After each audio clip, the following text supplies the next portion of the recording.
प्रशासन शहरों के संग अभियान के तहत आयोजित शिविर में नाथो तालाब क्षेत्र में नगर परिषद द्वारा निर्मित व विकसित मार्केट के व्यापारियों ने ज्ञापन सौंपकर जन सुविधाएं उपलब्ध करवाने की मांग की है। शिविर प्रभारी सहायक अभियंता दिलीप सिंह को एक के बाद एक 7 ज्ञापन व्यापारियों एवं नागरिकों द्वारा सौंपे गए, जिनमें नगर परिषद द्वारा निर्मित व विकसित मार्केट में पेशाबघर व शौचालयों का निर्माण करवाने, नए मार्केट चौक में दोनों तरफ सड़कें बनवाने, चौक का पक्का निर्माण करवाने, चौक से बिजली की डीपी हटवाकर अन्यत्र सुरक्षित स्थान पर लगवाने, ढीले तारों को कसवाने, नगर परिषद द्वारा विकसित मार्केट में हाई मास्क लाइट लगाने, चौक की नियमित सफाई करवाने व कचरा उठवाने की व्यवस्था करने, शिविरों की पूरी जानकारी सार्वजनिक करने, शिविर के साथ चल शौचालय वाहन रखने की मांग की है। दुकानदार विजयपाल शिवराण के नेतृत्व में मुन्नालाल प्रजापत, चैन रूप सेन, महबूब, हरिप्रसाद भार्गव, रामचंद्र प्रजापत, रतनलाल प्रजापत, दिनेश पिपलवा, सतीश सेन, लक्ष्मण राम प्रजापत ने ज्ञापन सौंपकर जन सुविधाओं का विस्तार करने की मांग की। ज्ञापन पर प्रकाश बाड़ोदिया, बाबूलाल माली, दिनेश प्रजापत, कुलदीप, मनीष, फूलचंद माली, राकेश असलम, श्रवण सिंह, कमलेश, किशनलाल गुर्जर, जीवन प्रजापत आदि के हस्ताक्षर हैं।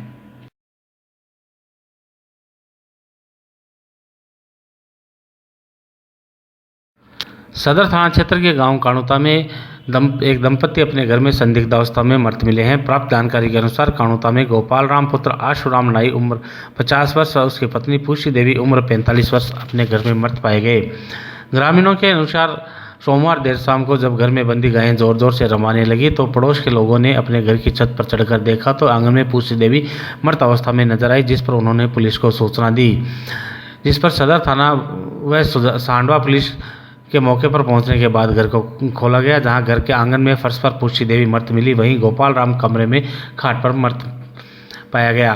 दोनों की मृत्यु के कारणों की जांच में पुलिस जुटी हुई है।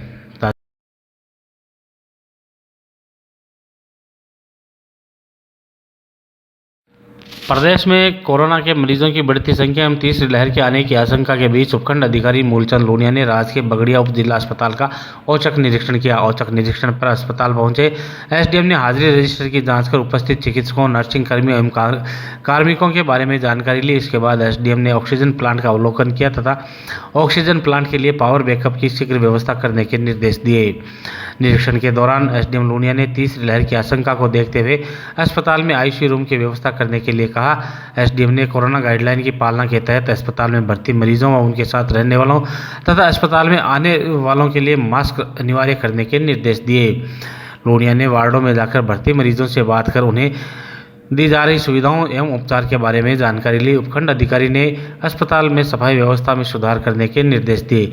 इस दौरान चिकित्सक डॉक्टर रघुवीर तुनवाल ने बताया कि आवश्यकता होने पर वेंटिलेटर का उपयोग किया जाता है तथा प्रत्येक बेड तक पाइपलाइन के माध्यम से ऑक्सीजन सप्लाई पहुंचाई जा रही है। डॉक्टर रघुवीर तुनवाल के साथ सूचना सहायक हरिकृष्ण बिशु ने उपखंड अधिकारी को अस्पताल की व्यवस्थाओं के बारे में जानकारी दी। ताज़ा तरीन समाचारों से रूबरू होने के लिए आप देखते रहिए आपका अपना पसंदीदा यूट्यूब चैनल खबर समाचार। माननीय मुख्यमंत्री महोदय और जिला कलेक्टर महोदय द्वारा जो विषय में जो डायरेक्शंस दिए गए थे उसके अकॉर्डिंग ही आज सब जिला अस्पताल इसका निरीक्षण किया गया। विशेष तौर पर ऑक्सीजन प्लांट है इसका निरीक्षण किया गया और बाकी सब व्यवस्थाएं हो गई हैं, लेकिन पावर बैकअप है उसकी अभी तक कमी है। डीजे सेट अभी तक नहीं लगा है, तो इनको डायरेक्शन दिए गए हैं कि आप 1 तारीख से पहले आप पावर बैकअप की व्यवस्था करवाएं, जो भी एजेंसी है उससे। और हमने जैसा कि तीसरी वेव की आशंका है और कुछ कोविड केसेज राजस्थान में आ भी चुके हैं, तो उनके मद्देनज़र रखते हुए प्रिकॉशन के रूप में अपन सावधानियां बरतें और उसी संदर्भ में इसका निरीक्षण किया गया है। तो यहाँ पर जो CHA हैं उनकी प्रॉपर उनका यूज नहीं हो रहा है, उनकी मॉनिटरिंग नहीं हो रही है। इवन जैसे इंचार्ज को लगा रखा था वो भी आज छुट्टी पर है। तो मैंने उनको यही डायरेक्शन दिए हैं कि आप CHA हैं उनसे जो सेकंड डोज करीब 90 हज़ार के करीब सुजानगढ़ सब डिवीजन पेंडिंग है, उनका सर्वे करें, एक को चिन्हित करें और सेकंड डोज सभी को लगाएं और फर्स्ट डोज से जो वंचित हैं उनका सर्वे करके उनको भी लगाएं। जैसा कि आप सभी समझते हैं कि केंद्र सरकार बूस्टर डोज के ऊपर काम कर रही है, लेकिन जब तक सेकंड डोज सब लोगों को नहीं लगेगा तब तक वो मानी नहीं रखती है। डेंगू जैसी और मौसमी बीमारियों में पेशेंट खूब हैं, उनका भी आज उनसे बातचीत की गई थी डॉक्टर से, अब हालांकि पहले काफ़ी केसेज आए थे, लेकिन अब स्थिति कंट्रोल में है। यहाँ पर तीन CBC मशीनें काम कर रही हैं और प्रॉपर जांच हो रही है और स्थिति कंट्रोल में है। सर, अस्थायी ICU डेवलप करने के लिए किस प्रकार के निर्देश दिए गए? यहाँ पर 10 ICU वेंटिलेटर हैं और समस्या यही आ रही है कि यहाँ पर स्पेस नहीं है, ICU के लिए जगह नहीं है, इस वजह से उनका यूज नहीं हो रहा।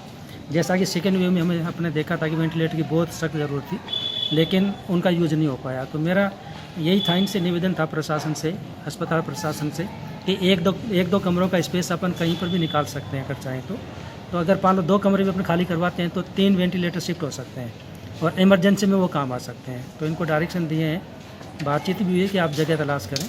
और विशेष तौर पर जो बाहर से जो पेशेंट्स आ रहे हैं उनके लिए भी ये डायरेक्शन दिए हैं कोविड को लेकर के, कि जब तक पेशेंट मास्क नहीं लगाता तब तक आप उसको नहीं देखें, ताकि लोग अधिक से अधिक मास्क लगाएं।